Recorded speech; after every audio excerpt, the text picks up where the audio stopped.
Hey, what's up? Welcome to DGen Ed. That's degenerative education, meaning none of this is financial advice. Just me having fun looking at charts. And so this is pre-market prep for Monday, May 5th. Starting a little bit late here. And to be honest, I just haven't really been feeling the channel that much lately. Also, it's so nice out. Been trying to spend more time outside, being productive out there.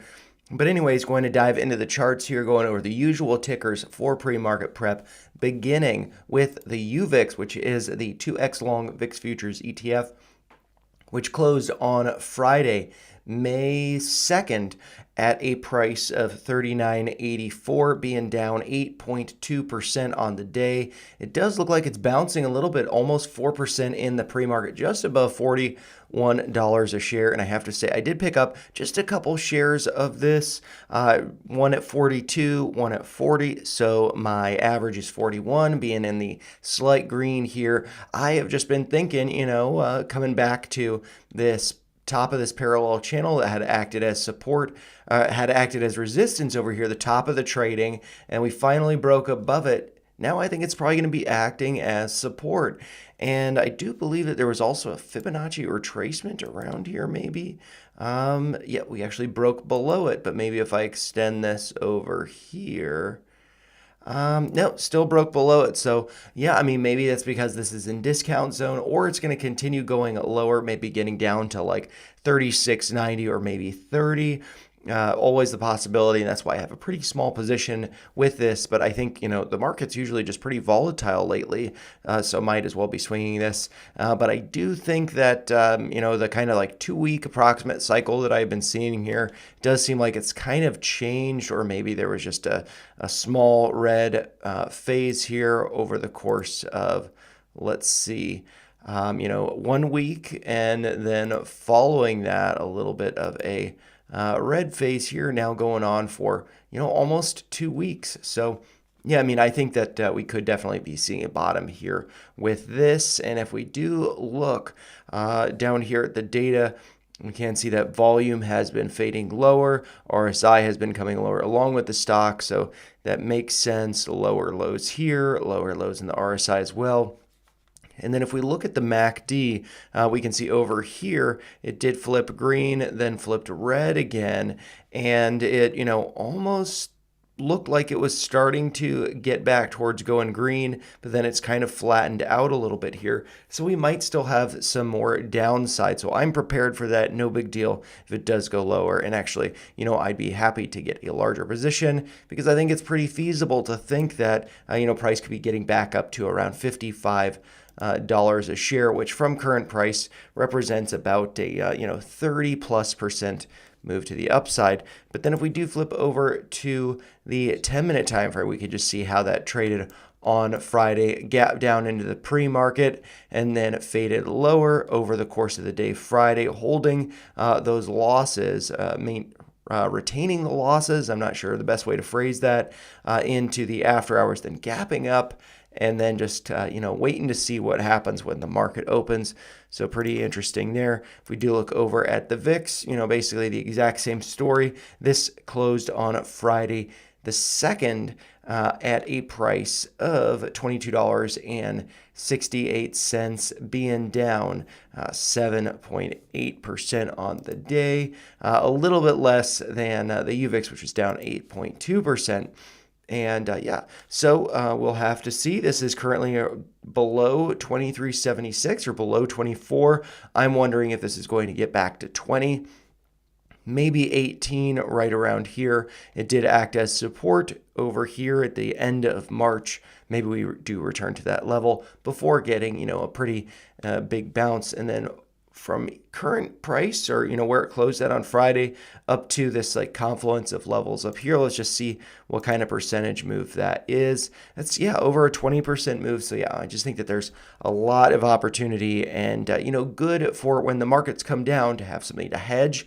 I think that either the VIX or the UVIX, which I personally like, is really nice. But then with that being said, let's flip over to the SPY, which is the S&P 500 tracking ETF, which closed on Friday at a price of $566.76, being up about 1.5% on the day. And then in the pre-market, pulling back a little bit less than 1%. And we can see here, very interesting, we did fill this gap up here right around 565. Are we going to be pulling back, maybe finding this orange level, that uptrend that goes back to, I believe, April 19th, and then the other pivot point being that low from August 5th. Maybe we pull back to that, find that as support. And so from the closing price on Friday, that would represent a drawdown of almost 3%, but we could still be going higher, maybe getting up to 582 or so, this red line here, which, really just acted as kind of, this support over here. And, now I think that would be notable resistance if we did get back up to there. And then if we do look at the data down here, what can we see? So with the price of the SPY, we can see that we have lower highs being formed. And over here, we still have lower highs in the RSI, but we're starting to get towards, maybe that RSI is going to get higher, which would be a value of 61.76. Currently, we're at 59.37. So if, the stock price or the ETF price does go a little bit higher, but still putting in a lower high, but the RSI breaks to a higher high, that would be bearish divergence or hidden bearish divergence, and suggesting some weakness there. So could be rolling over, but could also, be going up a little bit more. I guess, that's what I was just saying, could go up a little bit more, but then starting to roll over. And so I did pick up a SPXU position. I'll go over that in a second. I should probably just do let's see, I'll look over at the SPX real quick. This is the S&P 500 index, closed on Friday at a price of $5,686.67, up about 1.5% on the day. This one, we can see it there. If I can click on it, we did fill that gap as well. That was at a price of right around $5,667. Clearly closed above that, but are we going to start to see this roll over? We do see the same thing like we saw with the SPY, with here lower highs in the RSI as well as the stock price or the index price. But if this would actually have to go a lot higher to get up to higher highs in the stock or in the index price. But the RSI, it is, let's see, the highs over here in the RSI 61.17, now currently at 59.63. So basically the exact same thing we're seeing in the SPY. Now we do look back over at the SPY just to get the 10-minute time frame. We can see that on Friday gapped up into the pre-market to float higher before putting in a top at $568.38, holding those gains into the after hours, but then gapping down into today's pre-market. And so now let's just look over at the SPXU. This is just going to be kind of the exact opposite of what we see with the SPY there, down, consolidation, gap up. This is up, consolidation, gap down. And so for this, I have picked up a position in this. I think I have 12 shares of it.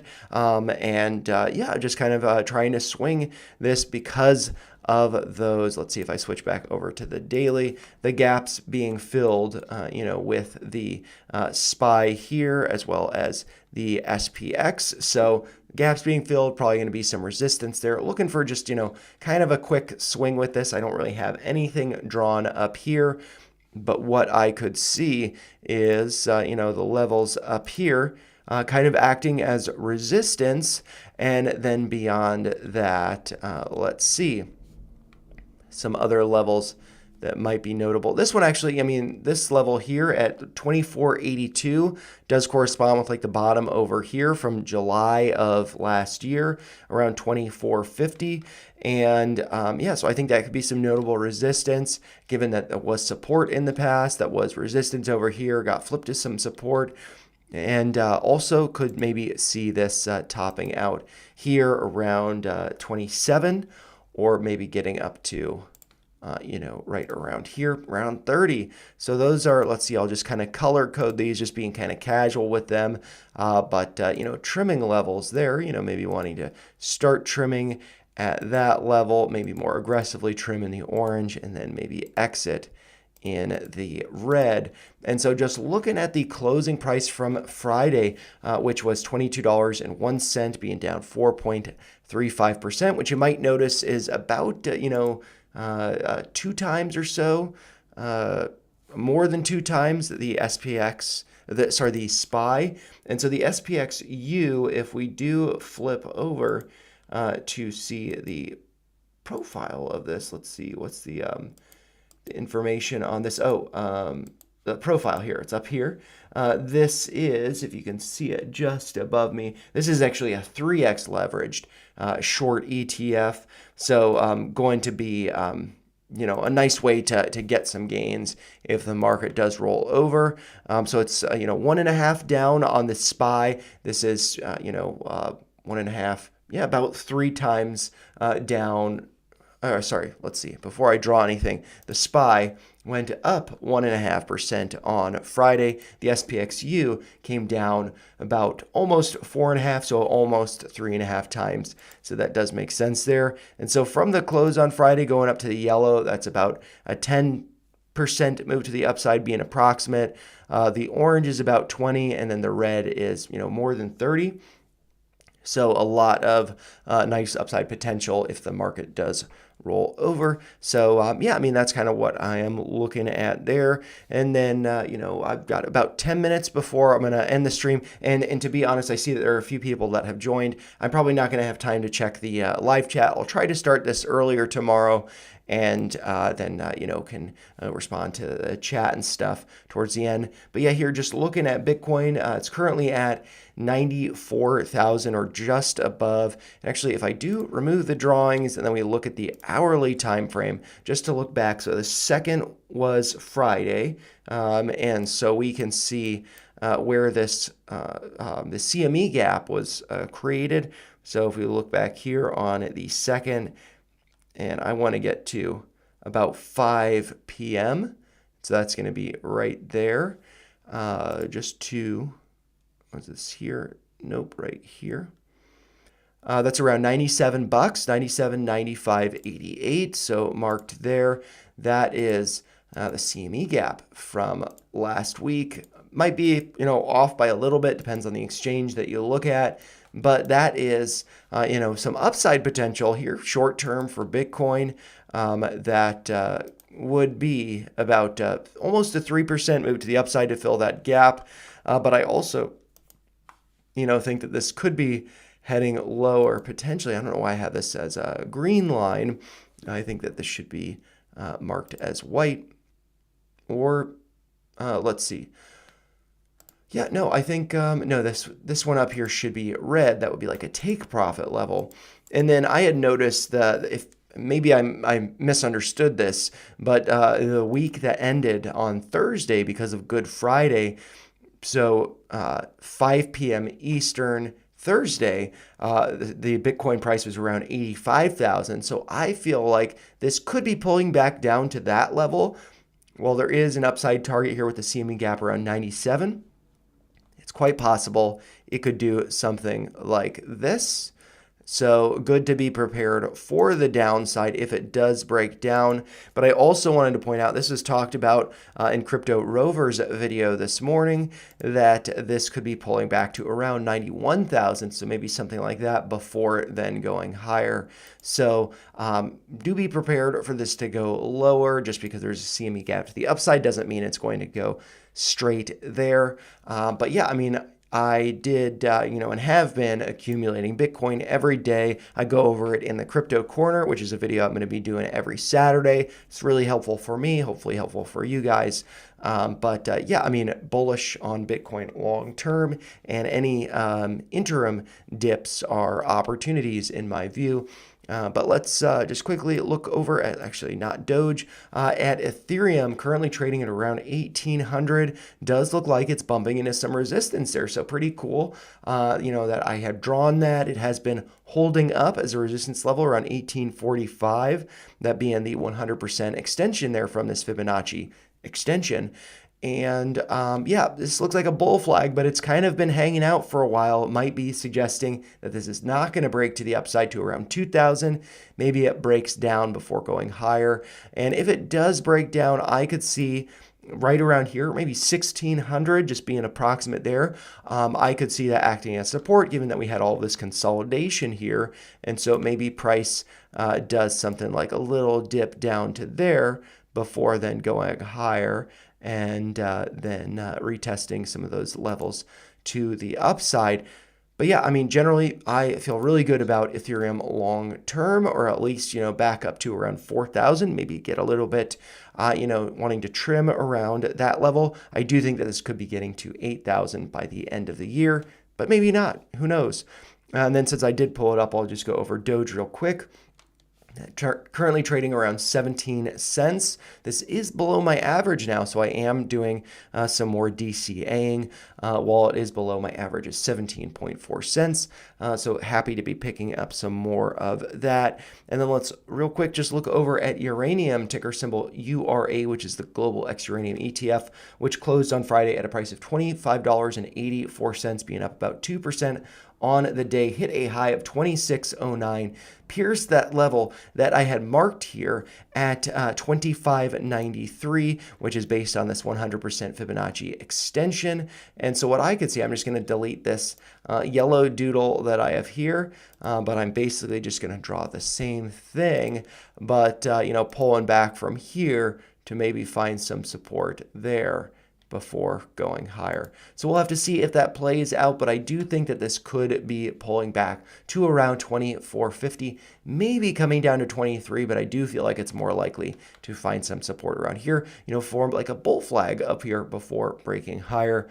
And then if we do look over at BOIL, this has been on quite a rampage really since I started covering it, but I was looking for this to go lower. It looks like it's gone up about 45%, but I do think that this could be heading lower to fill this gap right around $36. So BOIL, this is the 2x leveraged long natural gas ETF, closed on Friday at a price of $65.89, being up 10.78% on the day, pulling back about 1.8% in the pre-market. And yeah, so I do have that gap down there at around 36, and I've got some alerts here at, I believe, 40 and 36.90. So waiting to see for those gaps to get filled. And one thing, is kind of interesting. I'm just noticing this now. Maybe we form a little bit of, a head and shoulders pattern here, which would suggest, much further downside for natural gas or for BOIL here, which, wouldn't be too surprising because this does tend to just bleed. It is an ETF that tracks the commodity, and so that is going to fade over time because of contango, I believe.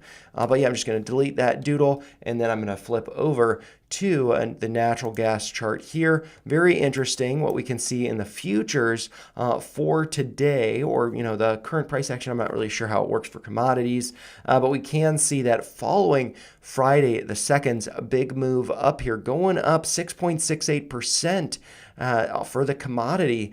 We can see what looks like we might be seeing a topping tail here. Big wick to the upside following this big move up. Opened here, are currently trading right around 373. Hit a high, though, I should mention, of 384.7. Where might this be pulling back to? I'm just going to do a real quick Fibonacci retracement. And that would be suggesting, let's see, let's just I'll put up the 50% level here. Let's see the 50, or maybe, just the 382. Where is that? Right there. So those are some levels. And the 382 actually corresponds with about 350, or that 2024 forecasted average, which ended up being pretty incorrect. We spent most of the year below that level. But yeah, I mean, there are a number of levels that this could be pulling back to, whether it's $3.50, 342, or 317, 318, or maybe a full retracement down to around $3. But what I think is likely to happen, or what I'm waiting for to happen with this, is this to pull back to around, or at least 278. Maybe it goes a little bit lower, but this would be the beginning for me of a dollar cost average to get long on natural gas. But anyways, with that being said, I'm just going to end the stream, and because I just want to get over to watching Gareth Soloway and then Macro Monday on Scott Melker's channel. But with that being said, as always, those are just my thoughts. If you found them helpful, make sure you like the video, share your thoughts in the comments down below, and make sure you subscribe to the channel for more videos like this. I will try to do another pre-market prep tomorrow, just starting a little bit early. And since I've just got a minute real quick, I'm just going to open up the chat just to see. Wolf, so that did, I'm not going to pull up the chart, but Wolf did, it looks like it's kind of broken out. I had some calls. I took profits on them, but it did go up a little bit higher. So yeah, I think it's looking good, but for me, the risk is off the table. But yeah, I'll see you guys later. Thanks a lot for joining.